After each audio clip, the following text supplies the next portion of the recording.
But I pulled up the courage and I made that call.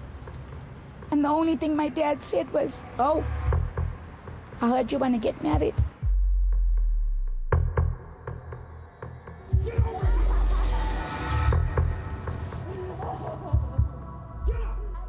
My name is Famida Omar.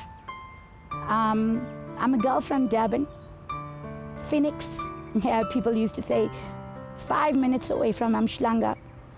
I came up to Johannesburg, naive, didn't know what life was about.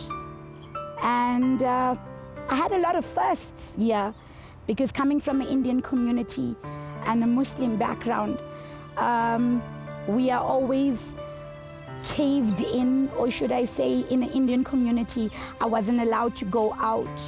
I wasn't even allowed to go out to my matric farewell without my mom being present. My dad said straight out, no. I've never gone to the movies. I've never been out to dinners. And then guess what? Came up to Johannesburg and decided to live my life. I met a guy that I thought was my world, and love was supposed to be hurt, pain, suffering. When I met him, he knocked me off my feet. That's what we all women say. I love you so very much. And we dated, went clubbing, did a lot of things. I had a lot of firsts with him. And I didn't know what life was all about. And I thought that when the first was there, that was love, that was life. And it wasn't really life. And I'll never forget, we were dating. And I got beaten up.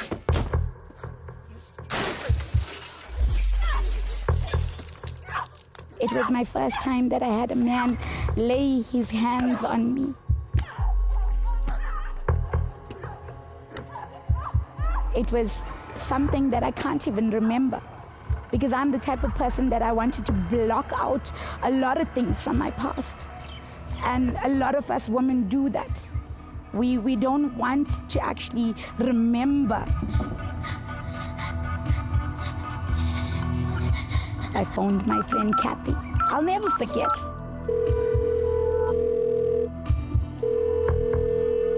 And yeah, this guy was sleeping, knocked out in the room. And I was in the bathroom having a bath. And my friend saw my naked body and my bruises.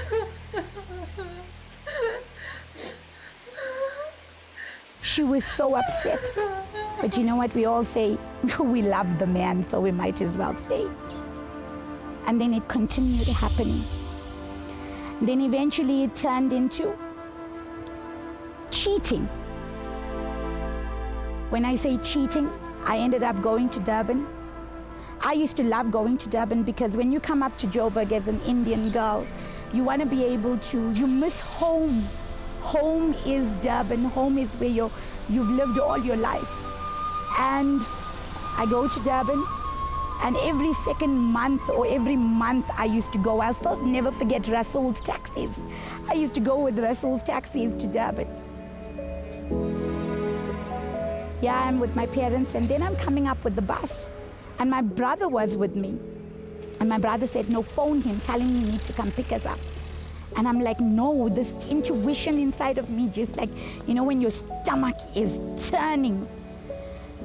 And I said, no, I'm not going to phone him. And here, he's there already at the bus terminal waiting for us. I didn't even hug him, I didn't even kiss him, because I felt that something was amiss.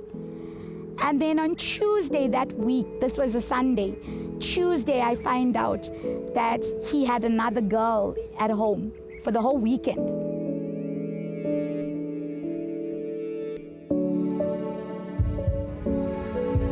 I was heartbroken. I decided that I wanted to leave. I went to my friend in Hillbrow. I stayed with her. Janice, I'll never forget.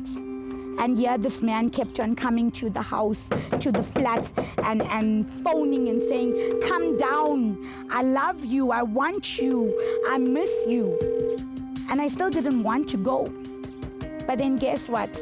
Here, we women, I don't know what it is about men, but I left. A couple months later was my birthday. I didn't know he was planning a surprise birthday party for me. And he asked me to marry him in front of all of my friends. Will you make me the happiest man in the world? Take my hand in marriage. I said yes. But I still didn't have the guts to tell my parents that I'm now engaged. There was lots of photos and everything else to show for it. My mom's younger sister decided to come up to Johannesburg and stay with me with her husband. And then there was a photo album, but I was showing her photos, but I didn't think that the photos from our engagement party, my birthday party, was there. And yeah, she was like, what is this?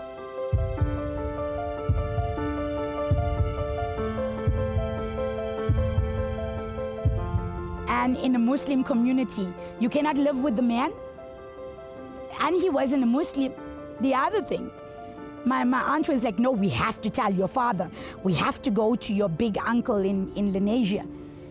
And that's what they did. They decided, okay, fine, now how are we going to take this man? And my dad is stern.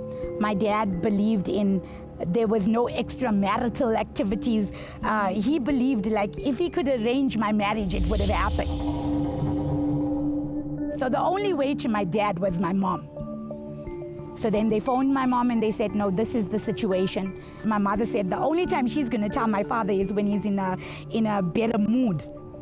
So 3 days passed, and then the 4th day, my mom phones me and says, I told your dad and he's waiting for your call.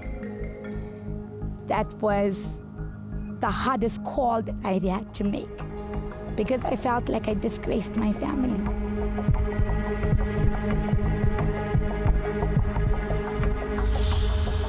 And that's blasphemy for us. But I pulled up the courage and I made that call. And the only thing my dad said was, oh, I heard you want to get married. And I said to him, yes, Dad. He says, okay, you'll need to come down to Durban. And then in 2 months, my ex-husband and I were married. And then things started getting worse.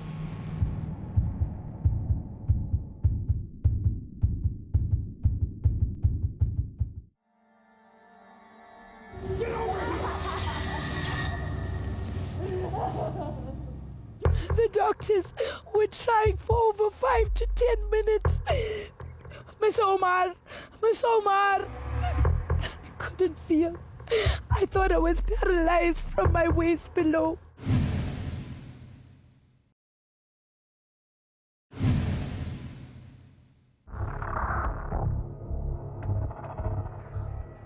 And then in 2 months, my ex-husband and I were married. And then things started getting worse. The happiest day of my life was the saddest day of my life because my ex-mother-in-law did not want us to get married. She said over her dead body.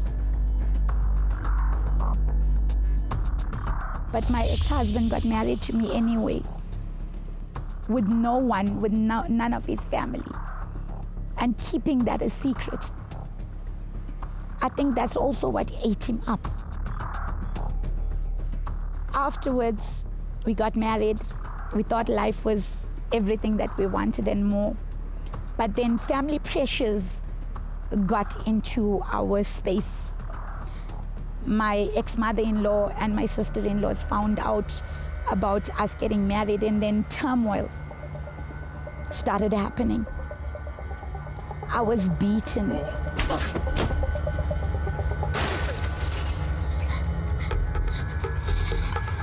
I'll never forget the one day I was pregnant with my first child.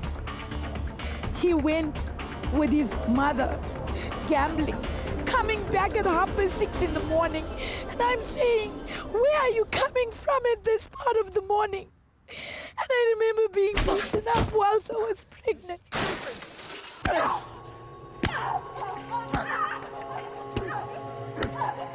He holds me by my neck. And like WWE wrestling, he takes me and he pushes me on the floor. He takes a brick that was lying outside and he wants to shove it on my face. People look at me and people look at us beaten and broken women. But when they look at us, we're strong. You know, abuse becomes a thing where you become immune. You know, your body becomes immune to everything. The lashes, the fists, the boots, everything. I remember my neighbors listening to the screams coming out of my house, seeing the ambulance come past. And the next morning, instead of sitting down and saying, let's see how we can help you, they would say, hello, like nothing happened. That is what our society is about. I never once called the cops to lock him up. When he did that, I couldn't feel my feet. I ended up in Florida. I couldn't feel my legs. The doctors were trying for over 5 to 10 minutes. Miss Omar. I couldn't feel. I thought I was paralyzed from my waist below.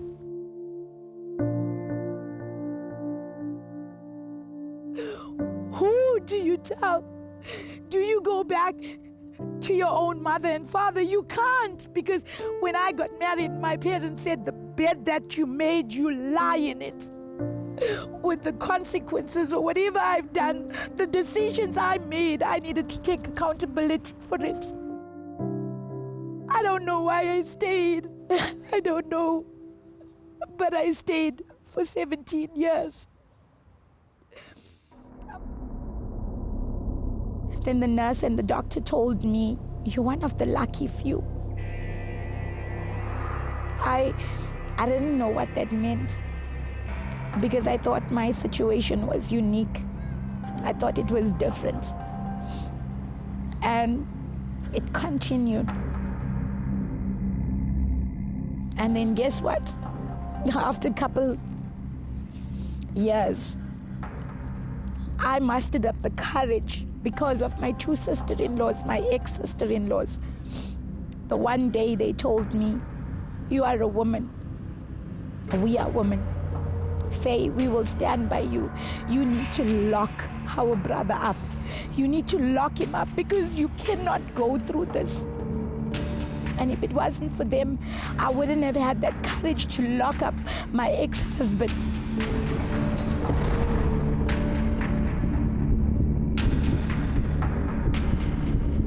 And guess what? The fear inside of me when I locked him up that day, I'll never forget. He told me, I will show you. I will show you.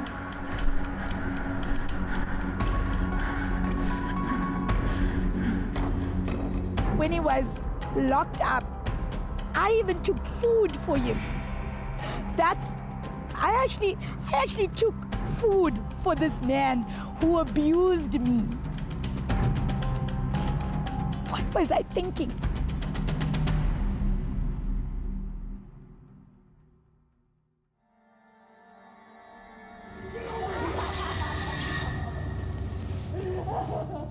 And when I get to my car, I see 28 missed calls. My nanny, come home now.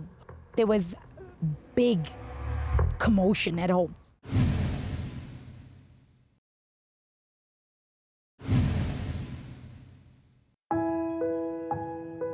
And then he ended up going to court. I ended up getting a court interdict.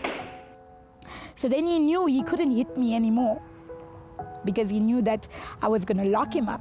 So what he decided to do afterwards, emotionally abuse me. He started breaking things in the house. And I tell you, my Pyrex dishes, every Indian woman has Pyrex dishes. We love it. Pots, my mirrors, my frames, calling me names, the names. I'm jawling, I'm cheating, I'm a B, the alphabets were there. And then slowly he started creeping back. When I say creeping back, it's about the I love yous. I love you, sweetheart. I love you. And I'll change, and it's going to be different. And I'll stop drinking. I'll go to rehab. I will do this. You know, those empty, broken promises. And do you know what? Came back, took him back, thinking things were going to change. And it still continued into that verbal abuse.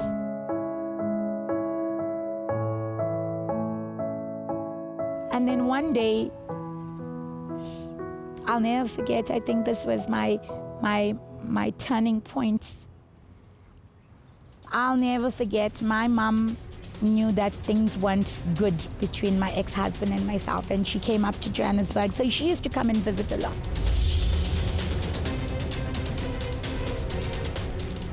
And I think this was that was the last. And I told him, I always said to him, the next time I kick you out and you leave this house, you're never coming back. And he knew. And every time we fought and I said, take your things, he was like, contemplating, and he'll never leave. Because he knew that this time was the last. I was giving up.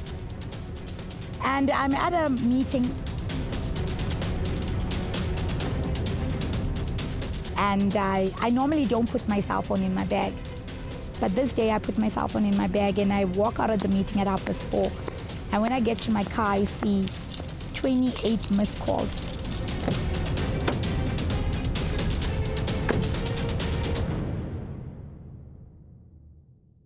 And then I was like, yo. And then I look at 48 WhatsApp missed calls. And then I'm listening to these voice recordings, one of my mother, one with my daughter, my eldest daughter, my nanny, come home now. There was big commotion at home. My ex-husband threw the pot. He called my mother names. He told her she's a beggar, living in a shack. And there's one thing, mess with me, abuse me physically and emotionally, but when it comes to my mom who gave birth to me, I'm not going to stand for it. And that was the day I made the decision, and I told my neighbors by force. He didn't want to leave. By force, we took him to that bus stop, and I'll never forget, in front of everybody he's whispering, because he's a narcissist. And he stood there at the bus terminal, Parktown, and he's whispering and he's saying, I'll show you. Even when he was leaving at the gate, he told his kids, your mother did this. Your mother and her mother separated and broke up this home. This is what they did. And he left.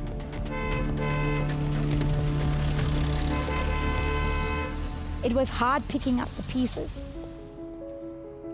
because afterwards it started becoming about phone calls and abuse over telephone calls. And people used to say, but why can't you block him? Why can't you?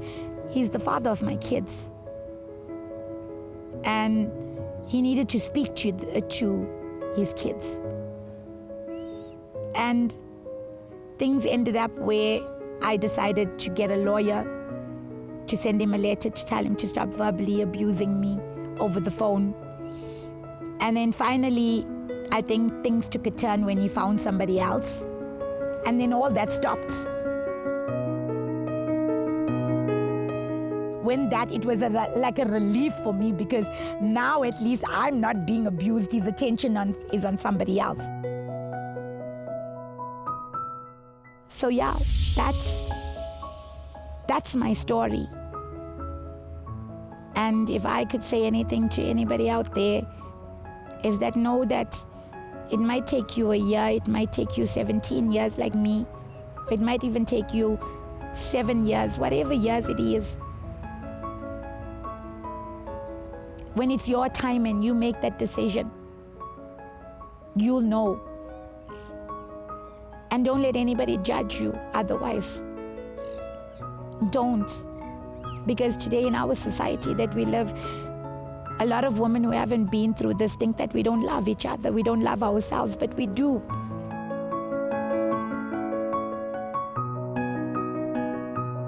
I had one friend who lost her life to abuse, whilst a 3-month-old baby was still in the bathroom with her and her ex-husband was gone. And a whole day the baby was crying.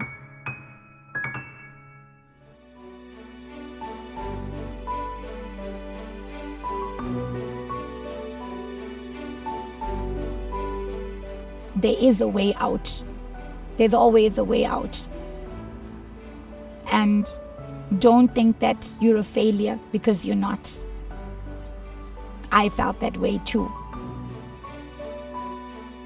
When you look at me, I'm sitting here and I'm wearing red. For me, red is a color of courage. And if I can change one life a day, every day, I've done a world of good. So I'm happy. I'm happy in my own skin.